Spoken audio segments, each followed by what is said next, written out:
Working Document, Through Wall Flashing Series from Ostermiller. Episode 3, Sell the Water Path, Not the Metal. A customer asks, why is your repair $12,000 when another roofer quoted $2,500? What do you say? The lower quote repairs the visible flashing. Our proposal rebuilds the water management system behind the brick, where the leak path actually exists. That one answer separates Ostermiller from 95% of contractors in this market. What's the wrong answer? Because copper is expensive. That's technically true. It's also about as persuasive as explaining to someone that their hospital bill is high because medicine is complicated. This is the Working Document. Episode 3 of the Through Wall Flashing series, The Close. We've covered the technical foundation and the 3 levels of repair. Now we're talking about how customers actually decide, the psychology behind what drives a premium close, and the specific language to use when objections come up. This content comes directly from the Ostermiller app. These are field-tested closes, not scripts someone invented in a conference room. Who needs this episode? Anyone who goes on a masonry repair site visit. Project managers, estimators, crew leads who are first on site and set the tone. The close often starts at the site visit, not at the proposal. By the time you hand someone a quote, the sale is largely done or largely lost based on how the diagnostic conversation went. The psychology. How does a customer actually decide on a repair like this? Most contractors lead with price, which is one of the more durable strategic errors in the industry, repeated confidently across thousands of service calls every day. Why is leading with price the wrong move? Because price only lands after 4 other things are in place. Here's the buying sequence from the app. Walk me through it. First is fear. What happens if I don't fix this? Before a customer will spend $10,000 on a wall they can't see inside, they need to understand what happens to the framing, the finishes, the structure, their own peace of mind if the water path isn't addressed. Fear is what creates urgency, not manufactured fear, just an honest description of what water does to a building over time, which is nothing good. Then understanding. Understanding. Now I understand why this leaks. This is where the technical conversation from episode 1 does its work. A customer who understands that brick absorbs water by design, that the leak path exists behind the veneer, that caulking the surface doesn't address the drainage plane. That customer understands why the repair costs what it costs. Understanding removes the sense that the price is arbitrary, which is the most common objection you'll never hear out loud. Then confidence. Confidence. These people know what they're talking about. This is built at the site visit. You walk the wall. You point to the weep holes, or the spaces where the weep holes should be but aren't. You use the right terminology without being condescending. You demonstrate that your diagnosis is specific, not generic.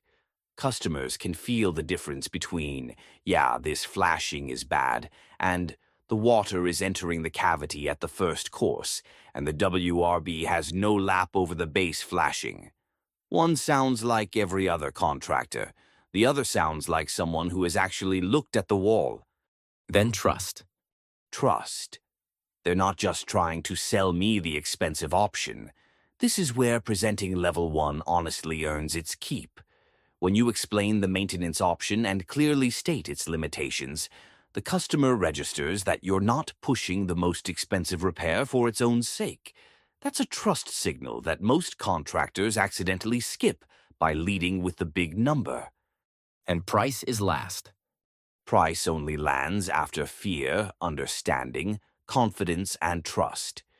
If a customer asks about price before you've established those 4 things, back up. Not obviously. Not, let me back up. Just re-engage the diagnostic. Let me show you what we found at the wall. Re-establish the foundation. The price conversation goes better the second time if the first four are in place. What does the actual close sound like? You have two options. We can do a maintenance repair and hope the sealants keep working, or we can install through-wall flashing and address the actual water path. One treats the leak, the other treats the reason the leak exists. That's clean.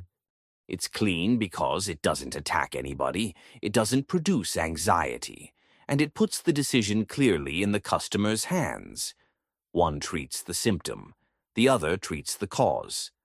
Most people, when they're spending $5,000 to $25,000 of their own money, prefer to treat the cause.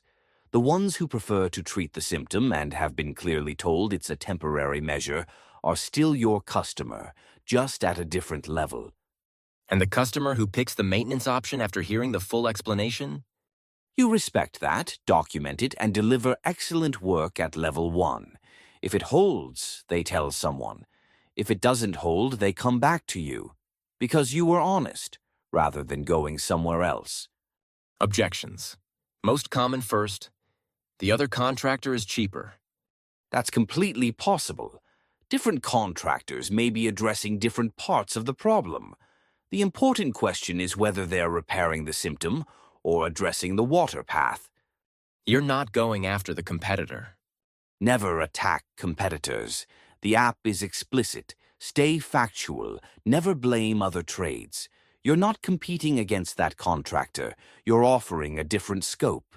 If their proposal is surface flashing and yours is a through-wall restoration, those are not the same job with different prices. They're different jobs. The customer assumed the scopes were equivalent because both proposals mentioned flashing. What if they push back and say, they said they'd do the same thing? You ask one question.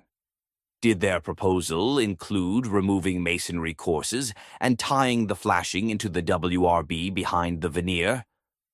Most of the time, the answer is no. Not because the other contractor is dishonest, because most contractors don't do that, and the customer didn't know to ask. Once they understand what the scope actually requires, same thing for less usually evaporates on its own. Why can't you just caulk it? This objection pairs well with, it only leaks a little, and it's been like this for years. The response, the water is entering behind the brick. Caulk only treats the symptom. Through-wall flashing captures the water and redirects it back onto the roof before it reaches the interior. Short? Short, factual, no judgment. You're not saying caulk is stupid. You're saying the water path exists behind the veneer, and caulk applied to the surface doesn't address it. Once a customer understands the water path, which is episode 1's entire job, just caulk it stops making sense to them on its own. The objection usually means they didn't fully follow the technical explanation earlier. Re-explain the water path. The objection tends to dissolve. Is there a case where caulk is actually the right answer? That's level 1. If the flashing is intact and the issue is genuinely surface sealing, yes. Maintenance is a real option for real situations. Just caulk it becomes a problem when it's proposed as the solution to a through-wall water intrusion condition, which is most of the cases where you're hearing the phrase. Your price is way higher than I expected. If a customer is surprised by your price, one of the first 4 steps in the buying sequence didn't land. Either they don't feel the fear, they haven't connected the current leak to what happens to their wall in 3 years, or they don't understand the scope. They didn't grasp what removing and rebuilding masonry courses involves, and they're comparing your number to a surface flashing repair they saw on the internet. Or they don't have confidence in your diagnosis, or they don't trust your intent. The fix is not to lower the number. The fix is to figure out which of those 4 things you missed and go back to it.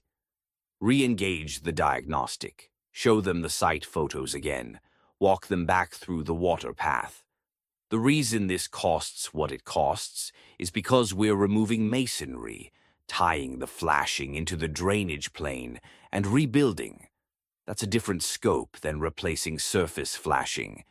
If they still can't get there, you offer level 2 or level 1. You find where they can land and you give them honest work at that level. You do not perform level 3 work at a level 1 price and hope to make it up on the back end. That sounds like a thing people try. It has been tried. The back end is not forthcoming. Last section. What are you actually selling on a through-wall flashing job? Not copper, not flashing, not labor, not even masonry. You're selling water management. The app puts it this way. Property managers, churches, schools, HOAs, and high-end homeowners don't care about the metal. They care about whether the building stays dry, whether their ceiling tiles stay white, whether they don't have to have a conversation with their board about the north wall again this year. So the feature isn't the material. The feature is the outcome. A wall that manages water correctly, and the way you say it, the wall assembly is allowing water behind the veneer. The current flashing only protects the surface. We can either maintain the symptom or rebuild the drainage plane correctly. Not jargon, not technical language chosen to impress. Plain description of what's happening and what the fix actually involves. Maintain the symptom or rebuild the drainage plane correctly. That sentence, said calmly and factually, closes a lot of jobs, because nobody in that conversation, no matter how price-sensitive they are, actually wants to choose the option described as maintain the symptom. They might choose level 1 for budget reasons, but they understand what they're choosing, which is the whole point. Quick hits. 1. The buying sequence is fear, understanding, confidence, trust, then price. In that order. If someone's asking about price before the first 4 are established, you're in the wrong part of the conversation. Slow down. Re-engage the diagnostic. 2. The Ostermiller close is one treats the leak, the other treats the reason the leak exists. That sentence. Use it. It does not require elaboration. 3. Never attack competitors. Never blame other trades. Stay factual. You're not in competition with the person who quoted 2,500. You're offering a different scope. If you explain the scope accurately, the customer figures out the rest on their own, which is considerably more effective than you telling them. 3 episodes. Technical foundation, 3 levels, and the close. All of it is in the Ostermiller app. The photos, the quiz, the real job documentation, the commercial window wall, the residential chimney retrofit. The audio gets you the framework. The visuals complete it. Go through the app. Do the quiz. It's hard on purpose. Know the water path. Present the levels. Close with education. The job doesn't run itself. Neither does the sale. And if someone tries to tell you caulk will fix it, you now have the language to explain, politely and factually, why they're wrong. That's the Working Document Field Guide series from Ostermiller.